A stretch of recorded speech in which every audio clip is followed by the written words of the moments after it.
Hey guys, welcome back. This is the first time. This is the first time I've done this. That we're doing the show since we did it last. We made the. Well, no, we made a. Didn't we make a blood pact? Did we not? I mean, Did we not that I know of. Did we not make a blood pact? Who did I make a blood pact with? Oh no! I'll figure it out later. All right. In the meantime, let's go to all new SmartLess. SmartLess.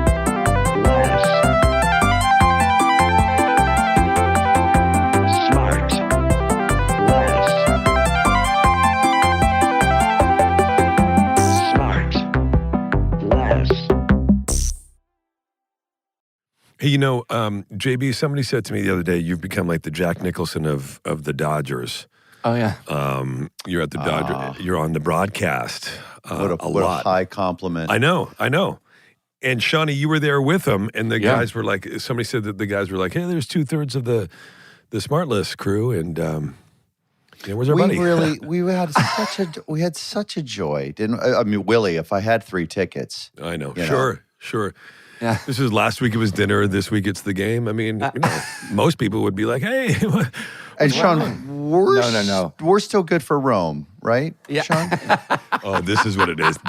You're getting me back for all the holidays that Sean and I went on. I mean, the stamps on your passports. No, we missed you, Willie. We really did have a nice time, didn't we, Shawnee? Oh my God, it was so easy, breezy. We haven't done that in ever. And it reminded me, Willie, of I took you to the was it game 1 of the World Series last year when Freddie Freeman hit that walk-off grand slam? Oh yeah. How good was that? We were jumping around like what was the last beauty game contest?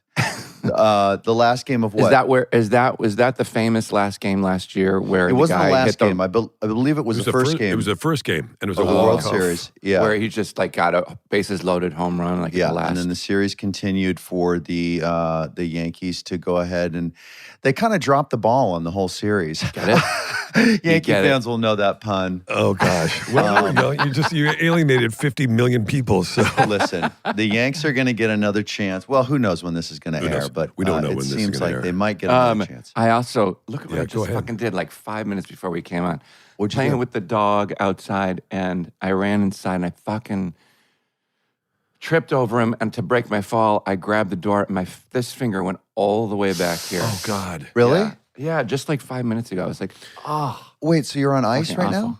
Well, just in case, yeah. Well, buddy. luckily, I'm no joke. Luckily, you're done with the play. I know. Could you imagine? No. Could you imagine? No, Couldn't play. Wouldn't be able to play. I know. Oh, that Ricky. It would be good night, Oscar, if that were the case. Incredible. Wait, Sean, why have you asked me and then my wife separately if my dogs are good with other dogs? Because I want to bring Ricky over, but I don't want to bring him if your dogs are going to Why attack. would you be bringing Ricky over? Because I might come see a movie this weekend. Okay. But you spend 3 hours plus over at Jen's every Look at week. the- You don't bring Ricky. Look at the judging face. I know. Look at the I just don't faces. understand. Like, what's going on? Is Ricky having separation anxieties lately? No. It's just a thing. And as a dog owner, I just don't like to leave him alone for like 3-4 JB, hours. I would describe your face as a scowl right now. It's a scowl. No, but, God, but I would like to bring him over to Jen's, but they don't get along. Well, yeah, but So I was like, if your dogs get along, it'll be great. I could just bring him over. And if not, by the way, no, that's they fine get along. too. But the bigger issue is why do you and Scotty feel like Ricky needs so much constant like dogs can be left alone? And by the way, you just spent almost a full year out of the country. I know. and I don't know didn't worry how he once fed about himself. Ricky. He fed himself. I don't know how he drove himself around. Listen, this is going to be controversial, but we live in an era where people bring their dogs over to other people's houses a lot, and I'm not judging you, Sean, on this, but people do it. Yeah. And they're like, I got my dog with me. I'm like, Yeah. What do you mean you got your dog with you? It's not okay. Yeah, and I'm a dog. I love dogs. I've had lots of dogs. I have a dog.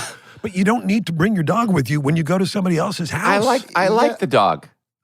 I'm not saying that you don't. Then I'm just saying then continue having more morning playtime with them. Then Yeah, and people just show watch up. I your got my step. dog with me. Oh, you've got your dog with you? Yeah. What Wait, if I lo- everybody brought their dog everywhere? It would be mayhem. bullshit. This is what I love. This is what I You're love. like, to well, I'm a dog person. You're a Oh, monster. sorry, he peed. Where are your paper towels? No, this is what I That's love. not what I'm worried about. I love the conversation that I know happened this morning and Jason's face as he was having it with Amanda. It was a Amanda's like, couple days "Sean," ago, and I've been really stewing on it.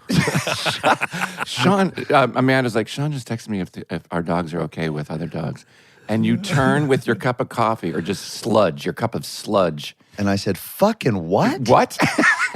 By the way, he's Guy you know did where the he same is. thing to me. He's in his chair in his little study with the fire going, and he's watching what the MSNBC. fuck did he say?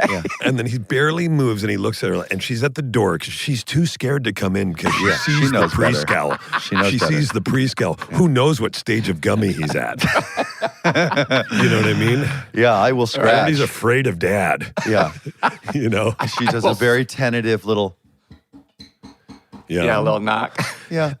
Honey. Sorry. Are you not on commercial? Is it not I commercial? guess I tell you what. I tell you who's not tentative is our guest nice, today. nice. Oh, let's get into it. Yeah. Hang on a second.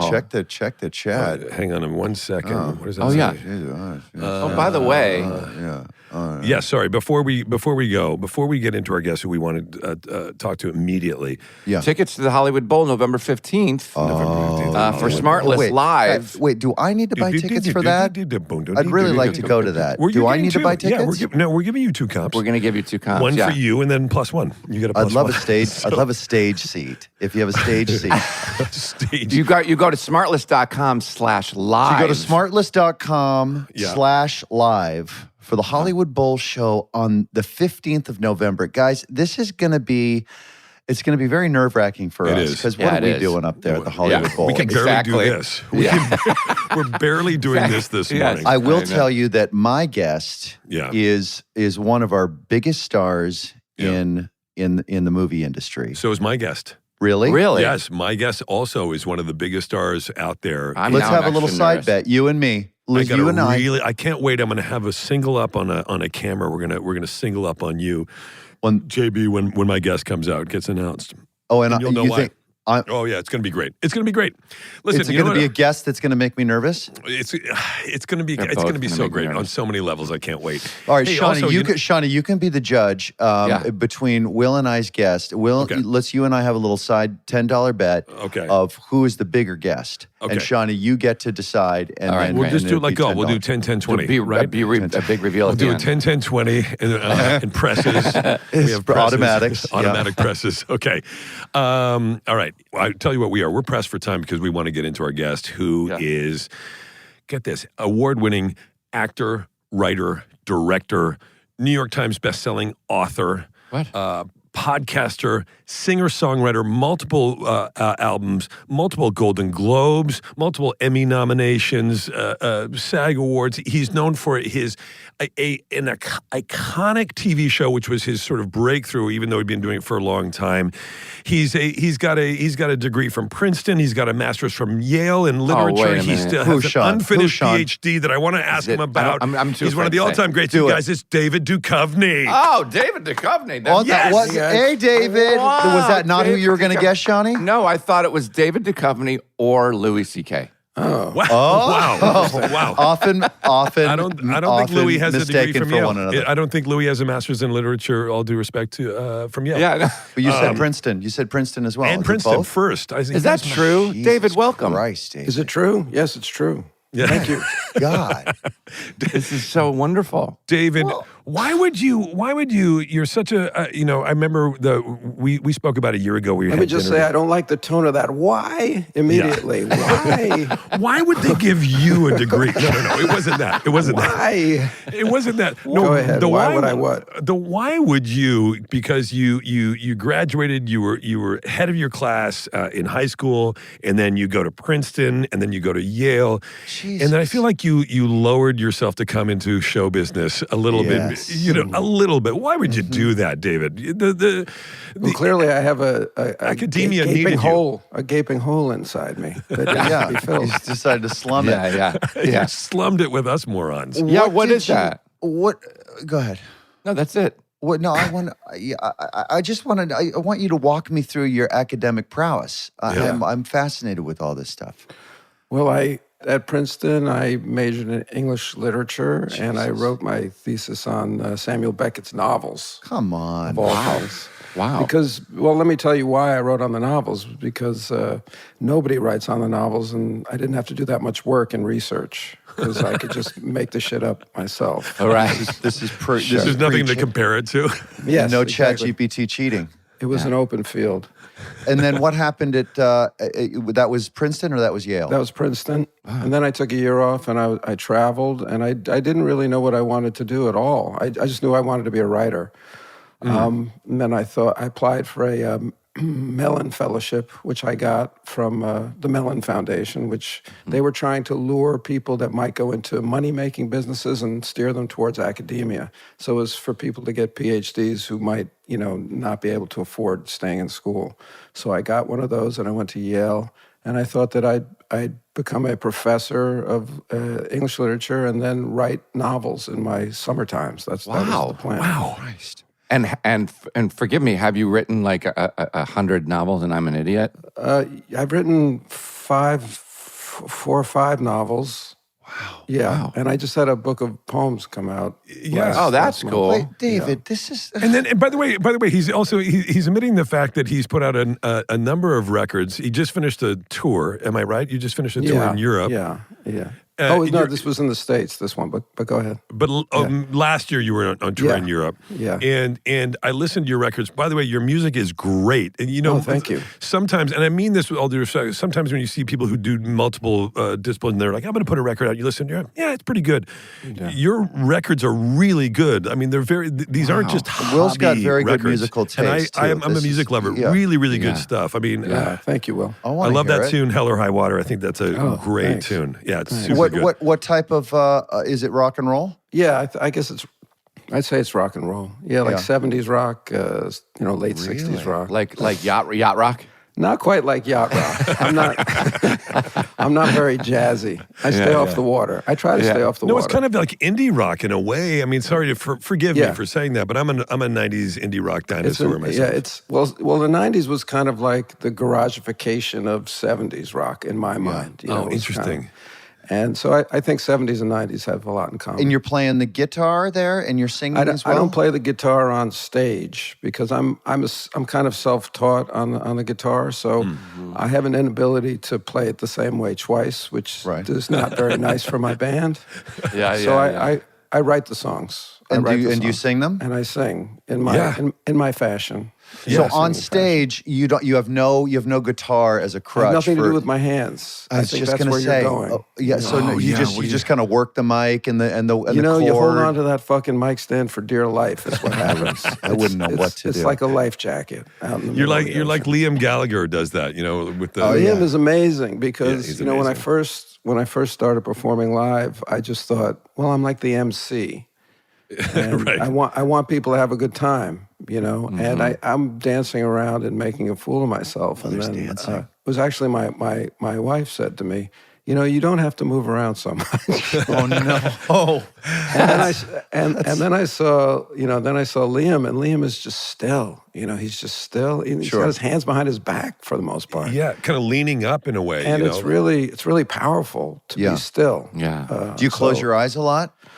Sometimes. Yeah. Sometimes I close my eyes and then I go, this isn't good. There could be shit happening out there that I need to keep an eye on. Do you ever go full Sia and just turn your back to the audience?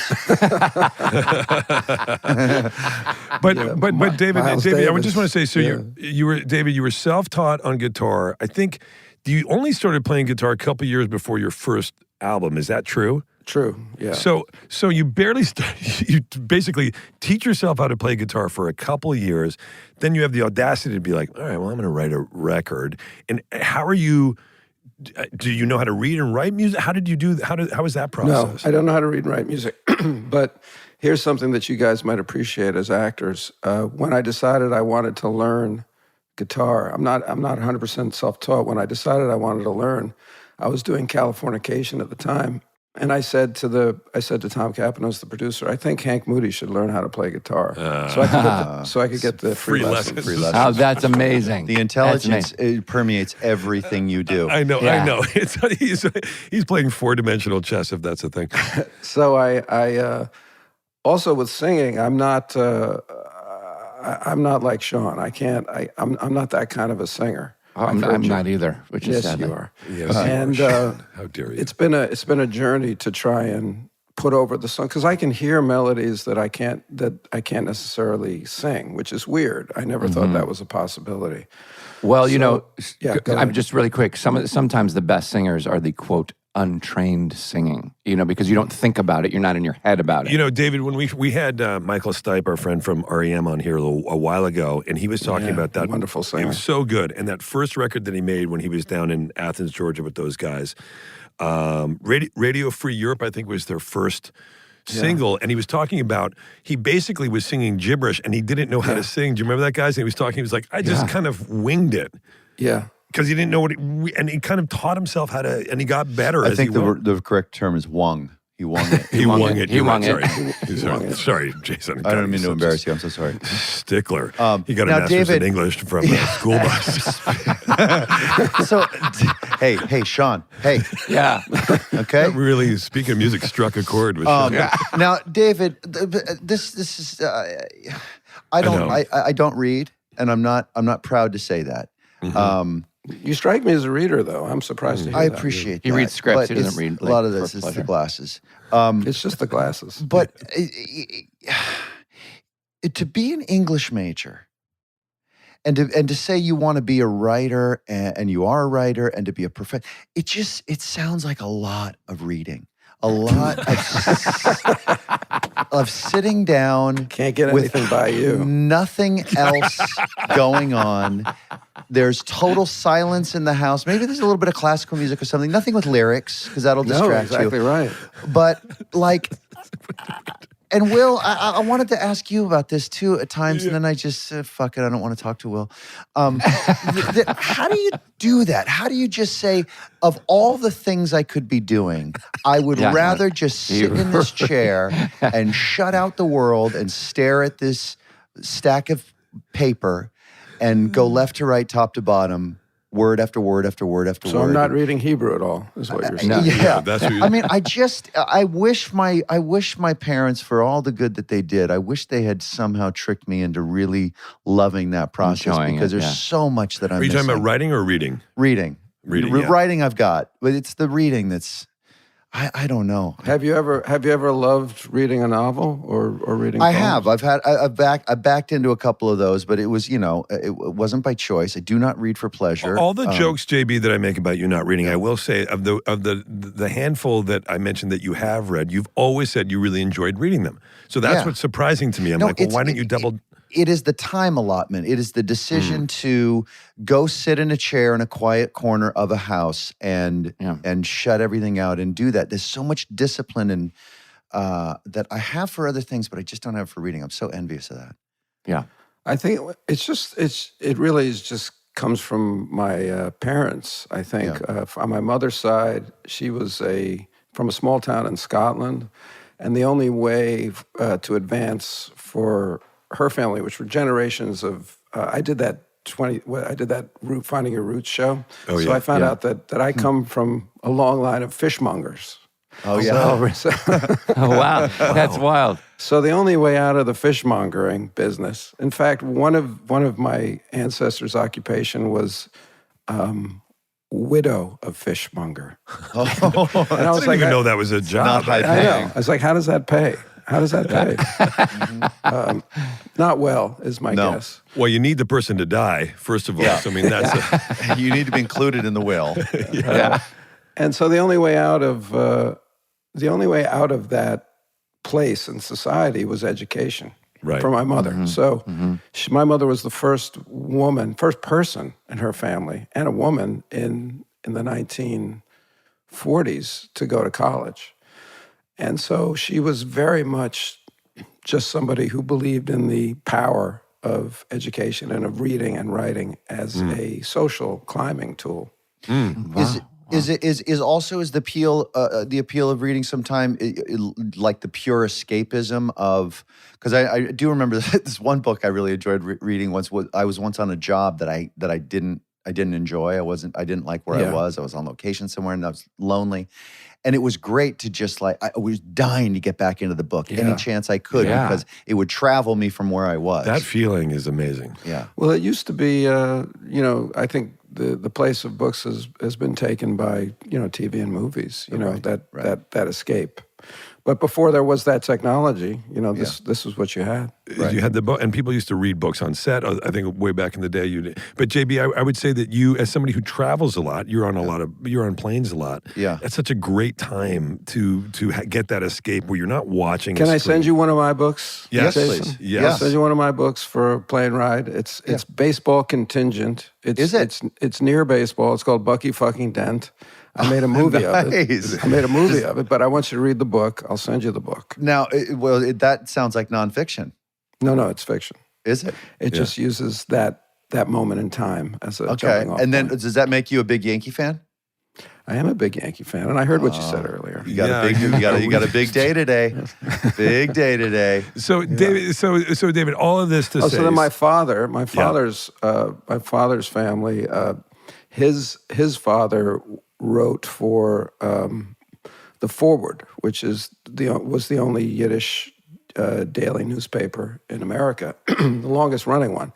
And he wrote kind of in a Dickensian way, he wrote cliffhangers for the paper. He wrote, stories about Little Nell or whatever, somebody being tied to the train tracks, that kind of a thing. Mm-hmm. So, and my father, his entire life, my father had to work kind of a 9-to-5 job, but he always said he was a novelist. And at the age of 73, 2 years before he died, he published his first novel. So he was a hot young novelist at the age of 73. So I'm coming out of that kind of history of respect for the word, respect for the efficacy of the word, respect for education. Just that was part of my growing up. That was part of my foundation. And we will be right back. And now back to the show. That's funny, David. My dad also, who worked forever, but he's been retired for a while. But since COVID, has written 2 novels. Amazing. And he wrote his last one. He came out when he was 86. He's just written. Oh my God! Last year, yeah. What is the name of it, and where can purchasers find it? Yeah. Well, his latest is the Monmouth Manifesto, which is an interesting novel, and it's sort of historical fiction, if you will. I love that. This is about when caterpillars change into. No, it's about the American Revolution in a way. Monmouth County, New Jersey is the reference, and about loyalists going to Canada based on one of my ancestors, and about really at the heart of the revolution. And I was just trying to do a moth joke. Okay, sorry, you don't want to get into it. Not really. This is why you're Canadian. Let the readers buy it and discover it. What's his name? My dad's name is James Arnett. Okay. You sure? Yeah. Emerson James Arnett, if you will. Oh, yeah. My dad wrote me off. So. Oh no, Sean! That joke, Sean! God, it would be funny if it wasn't so true. He wrote me off. No. All right. He wrote a goodbye note. Is what he wrote. See ya. That's where bye came from, by the way. It came from Sean's dad. Bye. Wait, David. So I do want to. So you get in. You graduate. You go to. Kind of want to Princeton. stick with Sean, but I know I do. Well, we've done a lot. Anytime you have a question on Sean, please interrupt me. But you decide you're studying English lit and you get a master's, and then what's the moment you go like, all right, I'm going to put this down for a second. I'm going to dip my toe. What was your first acting job, and why did it come about? I was at Yale. I was getting my PhD, or so I thought. And Yale is famous for its drama school, and they have a lot of productions going on all the time. So I decided I was going to start trying to take classes over at the drama department, and they were very loose about it. They would just let me walk in and do writing classes, because I thought, maybe I'm going to write plays, because the idea of writing novels or poems seems so very lonely to me. And I was 22, 23 years old, and I was just sitting in a room all day long alone trying to write. I was like, this is fucked up. This is not, I like people. Not as romantic as you thought. No, but I like collaborating. So I thought, okay, I'll write plays, and that way at least I'll get out into the world. And so I met all these actors, and they're always looking for bodies because there's so many productions going on around in Yale. And they said, hey, come and do this thing, this Arthur Schnitzler play we're doing, which name escapes me. But you can play the Count de la Tremouille or something. I had 1 or 2 lines. And I liked it. It wasn't like, oh, this is a revelation. In fact, I thought, oh, well, I'm comfortable. And I was so comfortable that in between the first and the second performances, I smoked a joint. How'd the second one go? Yeah. Not so good. That's really funny. I was so cocky. I was like, I got this. And then I was like, oh, I don't have anything. And why are people looking at me? Did you then sign up for acting classes, or did I you started taking classes in New York with a woman named Marcia Haufrecht who taught Strasberg method. She was associated with the Actors Studio. And that was wonderful because she was completely supportive. It was all about the interior world, all the things that are so difficult to work on when you're actually a working actor. But were you thinking about it in terms of like informing your playwriting? Was Yes. that part of it? Yeah. Yes, that's what I was So telling myself. it wasn't like this is going to be my future occupation. No, I thought if I'm going to write plays, I should probably know what it's like to say whatever lines I'm going to write, see if they're sayable up on stage. Yeah. And so that was my approach. And then at some point I was just like, I'd played sports my whole life, and I liked the team aspect of acting and of making things. I liked the high wire kind of, put up or shut up feeling of it. Did it ever frustrate you that it didn't hold the same sort of academic rigor No. that No.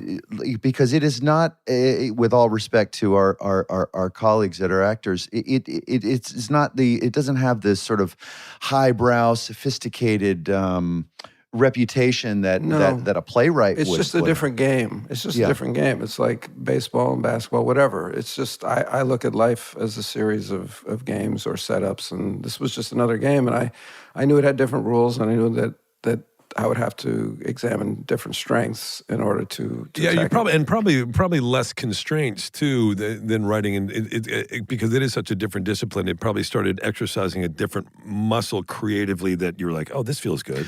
Yes, it was the emotional aspect of my life, which had been neglected because I was in academia, which doesn't really prize, being volatile. Yeah. Right. So the emotional side of it and the teamwork side of it is being satisfied. But do you feel like this fucking academic superhero that you have inside of you has been satisfied, has been utilized properly in your life thus far? Yes. Now that when I started writing novels about 10 years ago now, and people, I go on Goodreads and I'll read people's suggestions. Yeah. You will. Stupidly, yeah. Yeah, But people, yeah. I will be accused of showing off my learning when in fact I don't write with any books around. It's all in my head. If I'm quoting something or if I'm referencing a great work of literature, it's coming from my head. It's coming from my memory. That's So I'm crazy. not That's doing amazing. it just to show off, but it's part of me. And I really yeah. feel like I finally joined in the conversation with these people that I grew up reading and loving and feeling like this is the conversation I want to be involved with. And I'm sure you guys have had this as actors where you're like, okay, now I'm in conversation with the people that I want to be in conversation with. That's true. That's true. And then did you ever, sorry, Shani, did you ever end up writing any plays or any screenplays? Have you kind of married the two? Yeah. Yeah? Yeah, in fact, the novel writing came out of not being able to make a screenplay. Bucky fucking Dent, I wrote as a screenplay probably in 2005 or 6. Yeah. And then I couldn't get it made. These are usually my soul goes towards like more independent kind of stories. Yeah. And so Bucky I couldn't make. I got close. I couldn't But then make finally it. did. Yeah. And then I was like, I'm going to write it as a novel, and then I made it as a movie. So you flipped it. You went the other way. So you write a because screenplay. Because Will always talks about this is IP now. Because now your book is IP. So they love that, right? I don't know if they Reverse- love that. Reverse engineering. I mean, no, Hollywood loves that. Was it a book first? Then we'll I'll make just it. say that as a director, writing the novel of the screenplay was the best preparation I could have done as a director. sure. Because I just knew. So now I'm not suggesting that you have to do that next time you direct, guys. No. Yeah, But I'm just saying, for me, that worked. Yeah. Is there a genre of that you like writing more of than not? Oh, I mean, I'm just I guess, I go back to the movies when I started acting, like James Brooks, just these movies that can live in a real, in terms of endearment, sobbing, but also laughing. Yeah. Yeah, great. David O. Russell stuff. Yeah. Just like real emotional stuff that like Emotional, but fucking funny. And Flips back and forth. Yeah. So that's always the balance that I'm looking for. As an actor too, it's always the balance I'm looking for. Yeah, That's I love just that. where I live. So what ended up so to go back to what ended up becoming the first professional acting gig that you had that you went up for and you got? Well, professional's a funny word. Well, isn't it? that you got paid, that you got a paycheck, that you had to fill out a W-4 or whatever, Well, I'll tell you about two. The first one I got paid for, and then there's the first one I did, which was even better. But the first one I got paid for, I believe, was a Michelob beer commercial. Wow. And I got on set, and the guy told me, "Okay, you're at the bar here." The director said, "You're at the bar here." The guy. And, that guy. Some guy said, "You're at the bar." And I said, "Okay, this guy says I'm at the bar." And you run into an old professor of yours, and you guys have a conversation, and you're happy to see him. And I was so fucking tight. I was so nervous. Yeah. I mean, I'm 26 years old. I mean, I'm not young, and I had kind of staked my life on this path. Like I wasn't going to get my PhD. I wasn't going to be a professor. And I just thought, okay, I'm going to do this thing and I'm going to be good at it. Now I get on set and I'm like, I'm just tight. Because you feel like you needed to do so much. I just didn't know. I didn't know it was going to be so fucking tight. Yeah.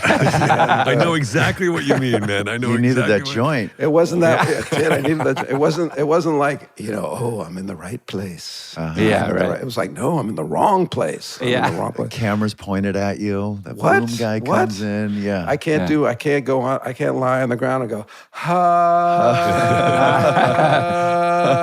Right.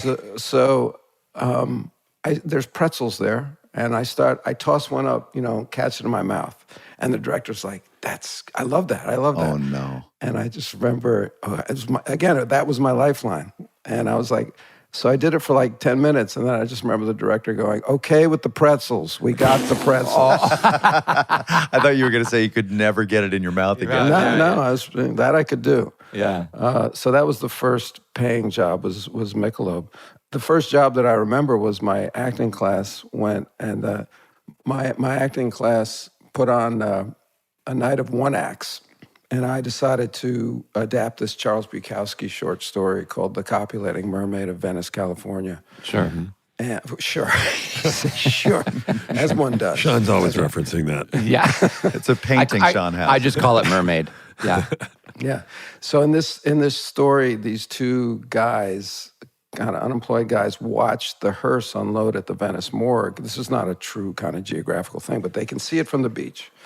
And they know the timing of it. They know when the guys are going to come around. They know when the body's going to be unattended, and they're going to steal a body. So they do. They steal a body, and they, and here's where, it's Bukowski, and it's like the logic kind of fails you. But they open it up, and it's a beautiful woman, and I decide I'm going to have sex with her. And then I'm so ashamed of myself that I force my buddy to have sex with her. And then, Jeez. you sure you have this on your wall, Sean? I'm not sure. No. It's how I You go should to see sleep. the poster. It's Yeah. bizarre. So then I said, we go, what are we going to do with the body? I don't know. I swim her out to the ocean to get rid of the body. And then I come back and I say, she wasn't dead. She turned into a mermaid. She was beautiful. She swam away. And so it's this like not beautiful after this. It's this gross, horrible necrophilia, and then coupled with this high romantic. It's just Bukowski, right? Yeah. So we decide we're going to do it. And I asked the class, which of the women in the class is going to be the corpse? And everybody's like, yeah, it'll be me. But then when the time comes to do it, nobody shows to be the corpse, and we're stuck. And we had been, the place where we were making these plays was it was an S&M dungeon. Sure. Wow. Of course. They're not used during the day, and so well, they're not used during the day, and we got to use it for 2 nights by cleaning up. We had to clean up, and that was a whole other different story. Yeah. But there was the madam there was named Magda, and she heard that we didn't have a body, so she said, "Why don't you use one of my blow-up dolls?" Mm-hmm. Oh my God. This is how things happen. Mm-hmm. So there at Yale. So, yeah, right. And I'm thinking maybe I should have stayed at Yale. So I put up I had always put up like a bulwark on front of the stage to lay a body down so nobody could see the body. They couldn't see what was going on when I was supposedly making love to this body. And so I had this blow-up doll. And what I hadn't been able to rehearse with her. Sure. And she wasn't available. She didn't know her lines or anything. As I was copulating with her, her arms and legs started flying out because she's only made of air, right? So the audience sees this. Sure. Like a used car lot. The things that use car lots. I'm trying to do this most intense scene, young actor, like I'm really like, oh, I'm fucking edgy. Yeah, and these arms are, and the audience is laughing and laughing. And so in between performances, I went to Paragon. I hope you know it. It's a sporting goods store. Sure, very well. And I got 4 ankle weights, and I weighed down her wrists and her ankles. So the next time she didn't have as much movement. But you still had the squeaky. The other part of it was when I walk through the audience and I put a pail of water off stage where I was going to go because I swim around and I got to be wet. And so I walk through the audience, and I'm sure the audience is like, "Oh my God, this is the worst thing I've ever seen."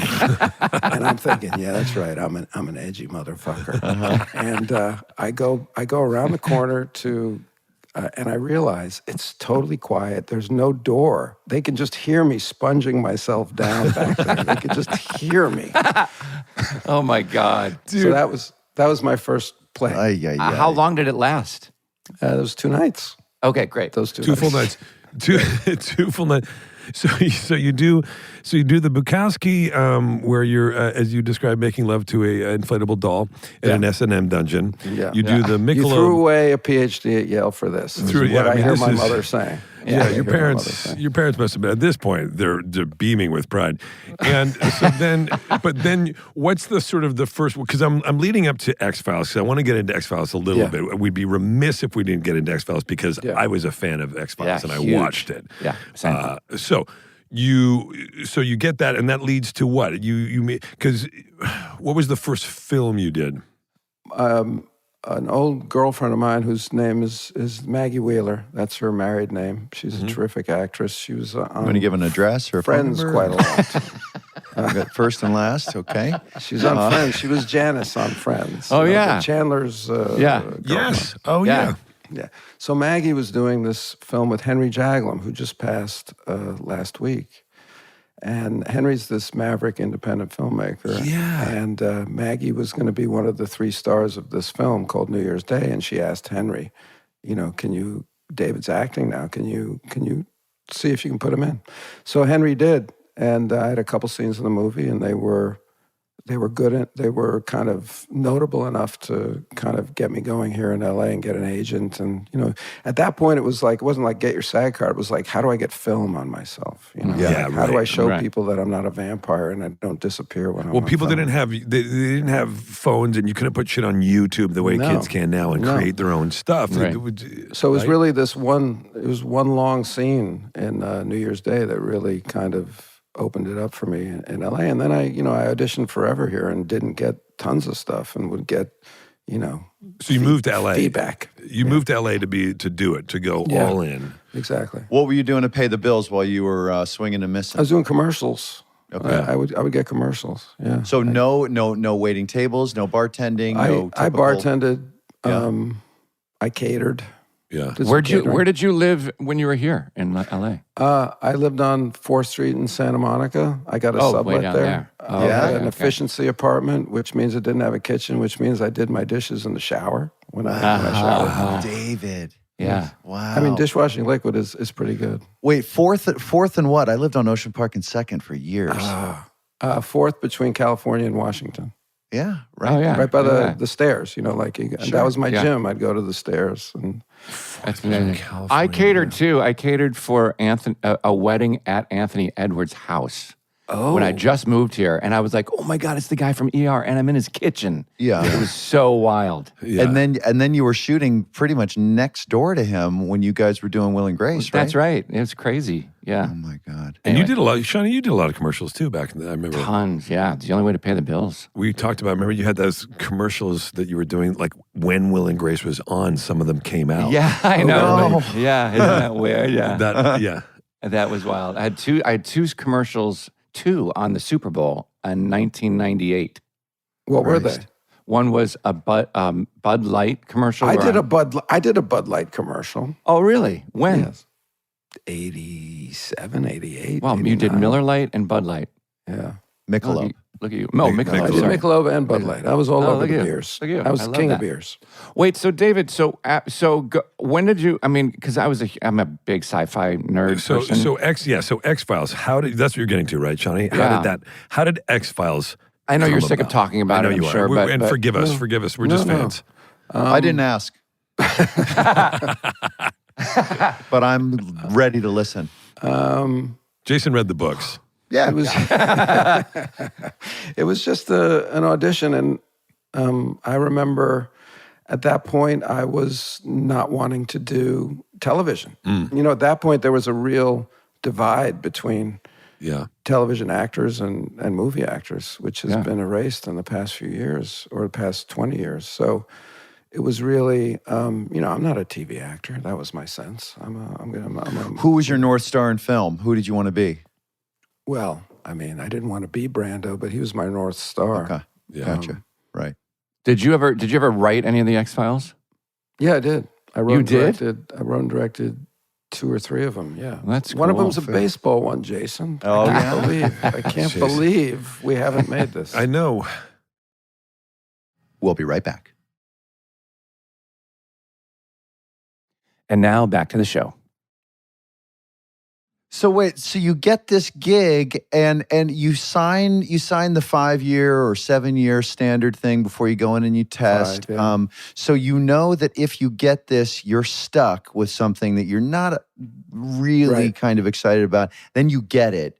Was your Yeah, are you excited when you get it because of that? Yeah. Well, you're not excited to think it's going to go forever, which Right. is a blessing when it does, but you get competitive. You're just like, if I'm going to do it, I want it to win. I want it to go. You do the pilot, you want it to get picked up, and it Yeah, gets sure. picked up, Every and step then of the it- way. Then it gets well received, and you're like, well, all right, now So I'm a fucking can big I TV star. just for Tracy? Can I just say, so the testing process, so you don't know, Jason just Yes. alluded to, and David knows, we all know. It used to be, I don't know if it still is the way, but what would happen is you'd go in for a show, whether it's X-Files or Will and Grace or whatever it is, and you'd get the audition and you'd go through, and then you'd get a call back and you'd read for producers. Then what they do is they sort of take, for any given role, they might have 3 or 4 people who they decide that they're going to, as they call it, bring to the network. Yeah. And that means that they're kind of their select pick 3 or 4 people for each role. And before you go and do this final audition, usually like in a conference room Yeah, or something, right. in an office building, the most uninspiring place you can imagine.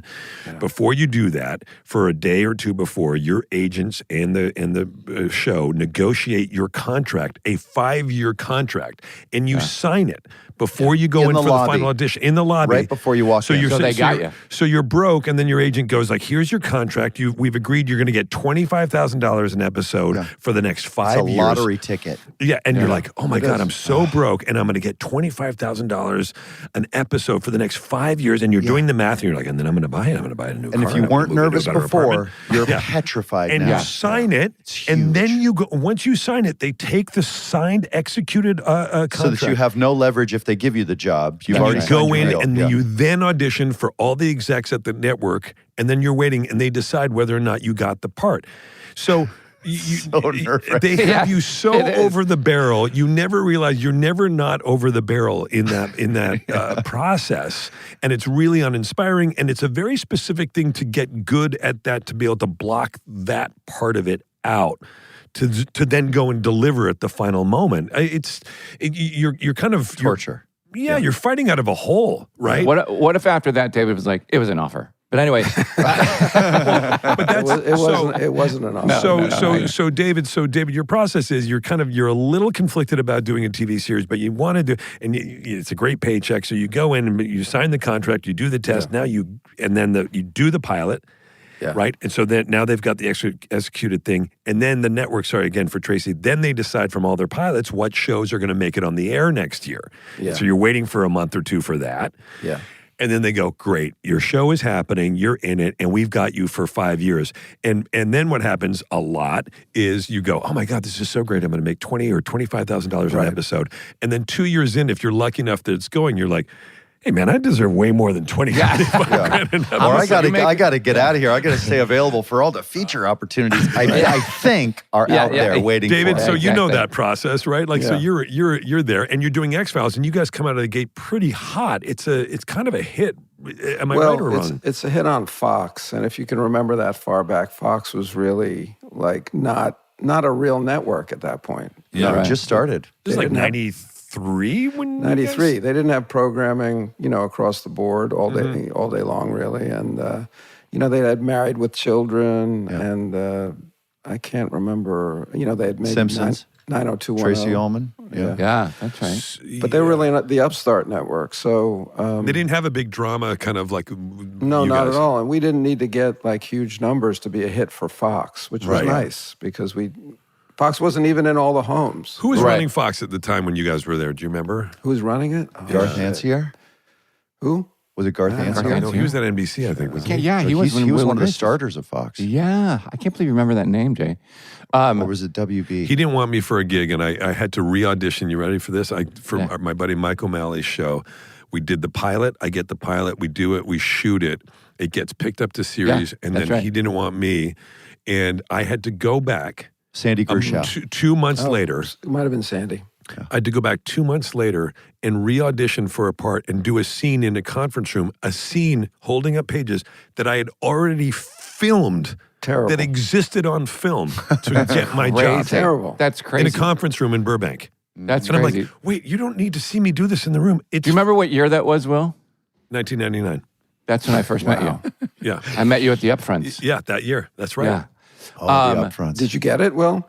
I did actually, yeah. Oh, Again. Well done. Yeah, I got it again. You It was- imitated yourself and got what it a down. fucking victory. Do you think I counted, I think I had 1,000 beers that night. That's not enough. That's not enough for that Wait, kind of David, thing. were you a sci-fi fan when you got it, or No. not? And are you now? Not at all. No. Wow, how about that? No, not really. So you get X-Files, you go up to Vancouver, you guys start doing it. It's a hit for Fox, and then it really starts to, when's the moment you can feel that it's kind of pushed through to the general? Probably like the third year, just globally, Oh. it felt just huge. Yeah. I mean, it was a enormous. global hit. Yeah. Yeah, massive. How did you like relocating up into Vancouver for so long? Well, I loved it at first. Yeah. Because I didn't really have any roots in Los Angeles. I just, I had come here to try to get work.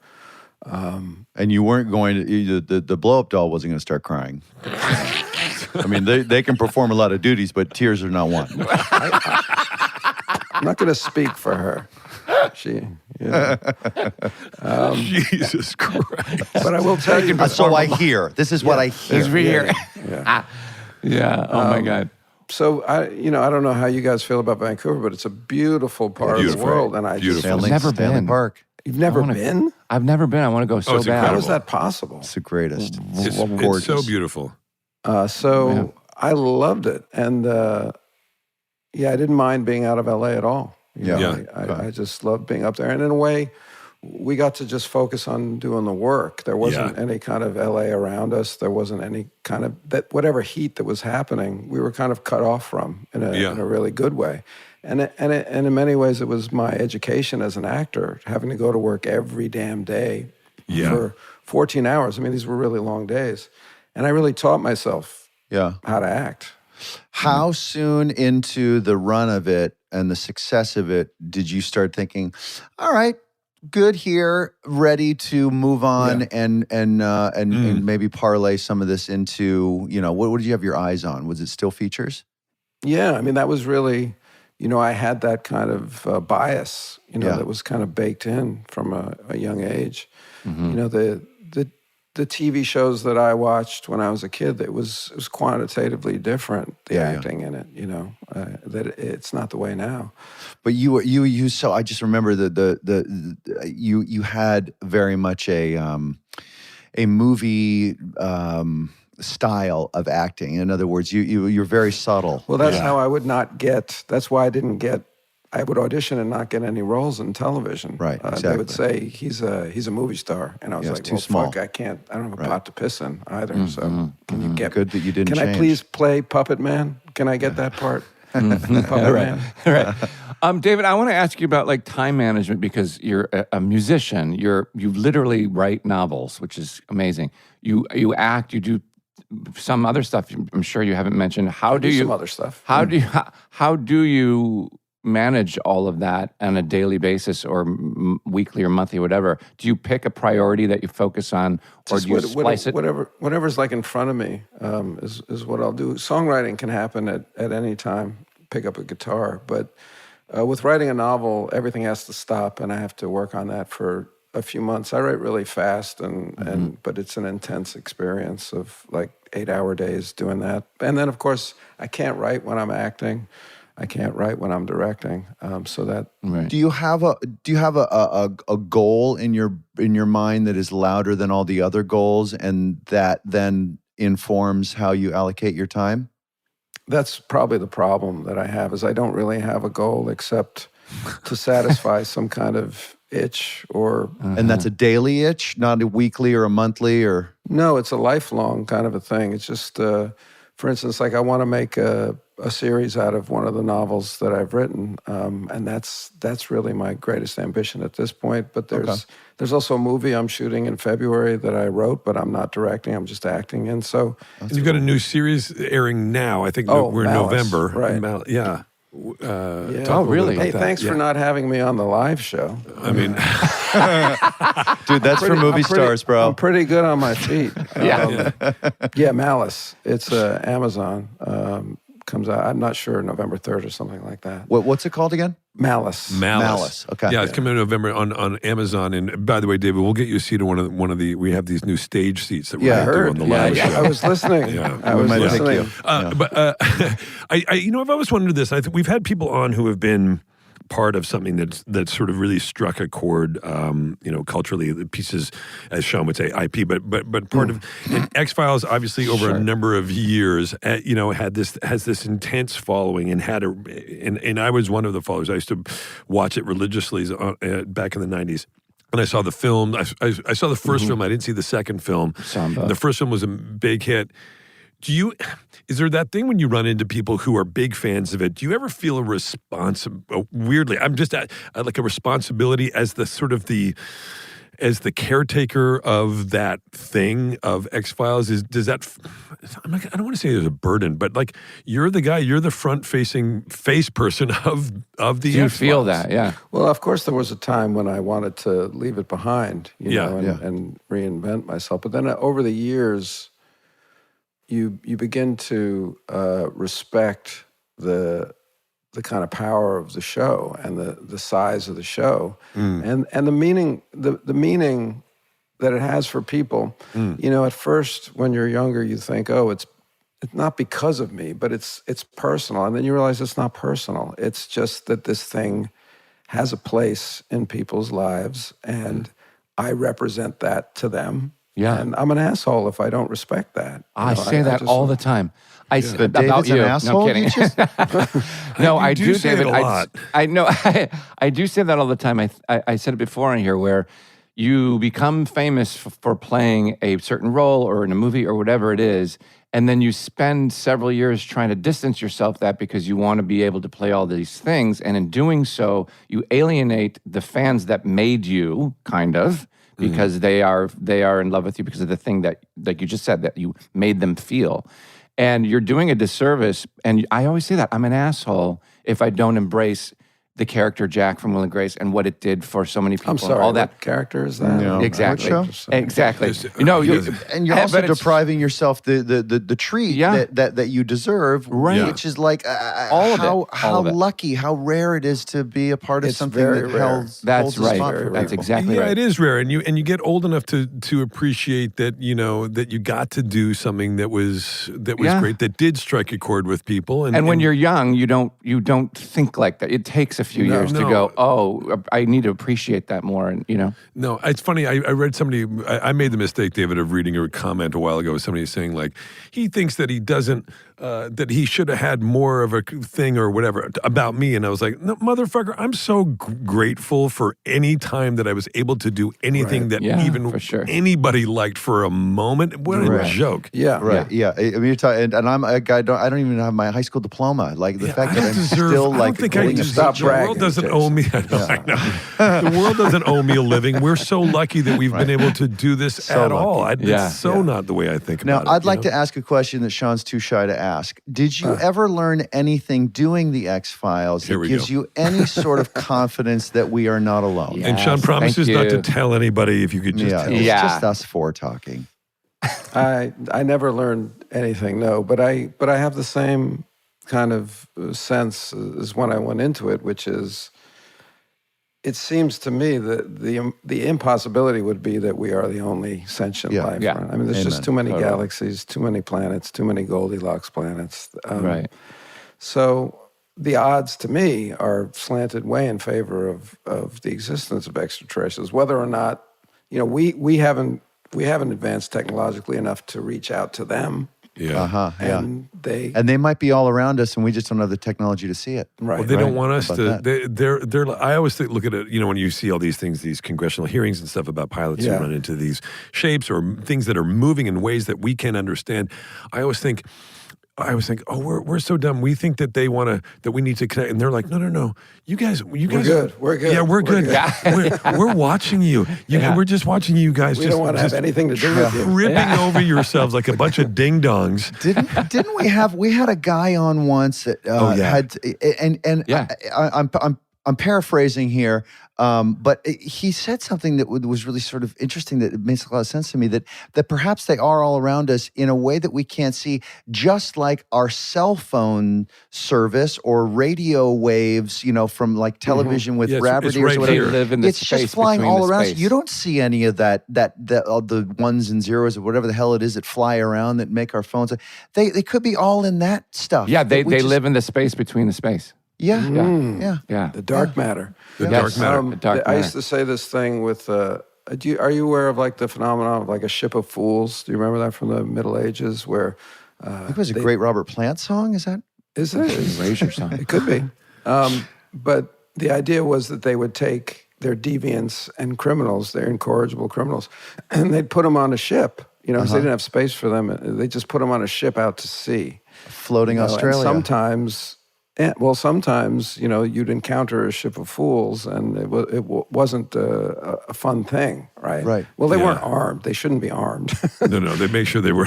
But my theory about because so much of alien abduction testimony has to do with being probed anally and having their teeth drilled. My theory was that alien civilizations were putting their deviants and dentists on a ship. Oh, I see. Okay, And very good. sending it out into the galaxy, and somehow they've come into title our for a We one can galaxy. cut this. We can cut this. But why are aliens so obsessed with anal? Okay, so Why would you want to cut that? Oh, Joe, you don't want to offend? Don't want to get any comments from David, an what alien? do you do? So if you're not reading and you're not writing and you're not writing music and writing screenplays and doing all this stuff, what is this is sort of the Sean question that what are you doing? And is there anything you do in your downtime that you're like, what's your guilty pleasure? We'd be surprised to learn. What do you do in the space between the space? Is it gardening? Nice. anything dumb that you do? You go like, oh man, I'd be embarrassed if people knew I did this stupid thing. I don't really. I'm I'm so bad with hobbies. I really should have a hobby. Not one. It's really a Well, problem. you do a 25,000 lot of things. It's really a Are you problem. playing basketball? Are you playing golf? I Are you wish. cross country skiing? Or what I do you wish do? I was playing basketball. Yeah. No, now I feel bad. I do Oh, need a hobby. shit. And No. when people like me, when dummies like me are watching television, you're reading, so you're not watching. No, any, no. like, I watch TV. I'm watching Black Rabbit. Come on. Oh, I'm watching hey. Black Rabbit Yeah. airing now on Netflix, starring Jason and Jude Law. Production What from about- Aggregate Films brings you Black Rabbit.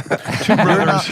So it's not like you're not watching Below Deck or anything like that. No, but I do watch. I watch Love Island. Sure. Oh, you do? But then I realize 45 hours. Yeah. I mean, it's not like a 15-hour season. No. I mean, Right. they make somehow they make 45 fucking hours. You out get of stuck that in there. nonsense. But so you watch baseball. Is that your number one sport to watch? Basketball is probably not my number Basketball. one sport. I hear the Lakers are going to be good this year. It could be. Okay. Who's your team? Knicks? The Knicks. Yeah. I'm a Knicks. Now, you're not in New York now. Where do you live? I live in L.A. Okay. Why the Knicks?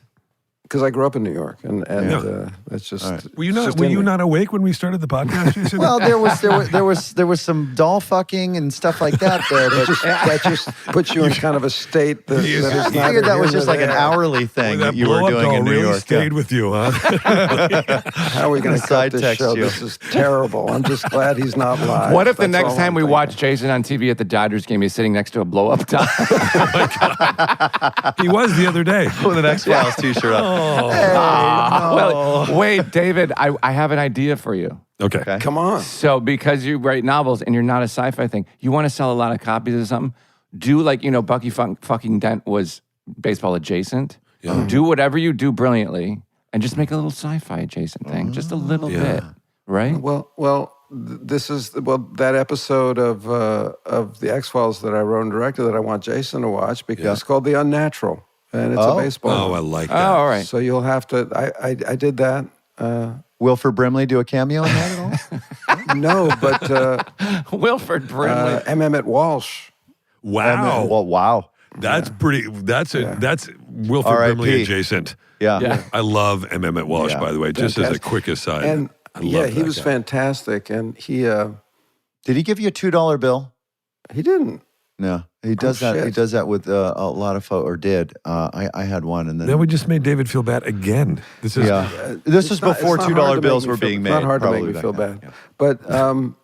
But he replaced an actor who got ill. So he had short notice, and there was a lot of dialogue. His character was really the exposition man in this episode. And at one point, he turned to me because I only think he had a couple days with the script. He goes, and he said, "This isn't writing; it's typing." I was like, "Well, I did the typing, so." thanks a lot. And at one point, he fucked up. It was so great. Instead of calling me Agent Mulder, he called me Agent MacGyver. Did you And I keep kept it in. There you go. Did you really? Oh, yeah. It was too good. That guy was so good. I just remember what was the one he did Blood with Michael Simple? Keaton? No, the great Clean and Sober. Yeah. And he was also in Fletch. Yes, He was he in was. Fletch. He was Yeah. the doctor in Fletch.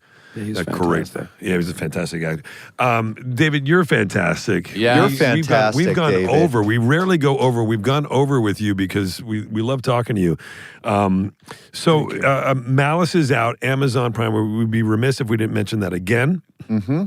Yeah. And we got a ton Can of. I plug Black Rabbit again? Should I do that? Please, Yeah. please, Yeah. What please. service is that on? And we haven't Where do we had a find chance that? to- Yeah. Very, very nice of you to share some of your time Dave, with us, I'm sir. so glad Yes. we did this. I'm so What a glad. joy. Thank you for coming on. I love your show, and thank you. Thanks pal. for having me. You guys are Thank great. you for coming Thank you, on. David. Actor, writer, screenwriter, novelist, Musician. academic, musician, Smarty pants. an all-around great guy. David Yeah. Duchovny, thank you so much, David, for your time. Thank It's been you. a joy having you. Thank you. Thank you, David. Thanks, David. All right, bye. Bye, bud. Double D comes Double D. to the SmartLess studio, I guess is what this is. Oh, yeah. Welcome Yeah. to the SmartLess Studio. Yeah. Uh, He's SmartLess is shot in front of a live studio audience. Oh. He's real slick and cool. He's just, well, he's Always confident 'cause has he's been. smart. When you're Yeah. smart, you're confident. He's very confident. And, Yeah. I didn't know half that stuff. That's amazing. I didn't Because you're know not that. smart. You're not smart. This is true. Look how uncool I mean, you are. it is true. I mean, think about it. He graduated like head of his class in high school, and and then he goes to Princeton, then he goes to Yale, and he gets a master's in English literature, and then he starts to work on his PhD. And while he's working on his PhD, he's like, Gets a Michelob spot. I'm gonna go there. I'm gonna go start doing some acting lessons just to sort of see how that is. Yeah, Acting I classes. mean, But what yeah. could you imagine being his parents? And you're like, oh boy, baby, we hit the lotto. Look at this kid. We can't wait to brag about this with our friends. Blah, blah, blah. And then they go see his first job. He's become an actor. Let's go see it. And he's fucking fucking this a goddamn doll. inflatable. Yeah. You Well, I know? mean, there's nothing more disappointing than just going, I want to be an actor. And you're like, oh, Christ. All right. Yeah. Well, Look at maybe my- he's good. Hopefully he's good. And then I they go know. see his banging this doll. Yeah, I know. No. I know. But listen, he landed on his feet, he did. you know? Boy, did he ever. Did he he landed on ever. his feet a few times. Yeah, he's such a, we didn't even get into Californication. He's just done so much. God And he dang. did some movies too. He did a bunch of movies, and he's just. And he's got this new show called Malice. Malice. What do you think it's about? What do I think? What do you think Malice is about? Is it about a guy's girlfriend who and her name is Alice, and it's like it's M apostrophe Alice? Alice? Yeah. No, this is Malice. Nah, And she This is my No. Alice. this is my Alice. yeah. Maybe it's about that. It could be. Why don't Just we to tune throw in? everybody off. Why don't Yeah. we tune? Yeah. Well, Bennett suggested this is. I'm calling. Jason, you said he landed on his feet. Maybe on his bipartite sesamoids. Sesamoids, which is What is it? the This is from symptoms and treatment options are it's from the Melbourne podiatrist. No, He You're landed not on going his to take bipartite? No. No. Okay. No. All right. Have you? By the way, have you here it seen the comes. new? Here it Have you is. seen the new show? By chance?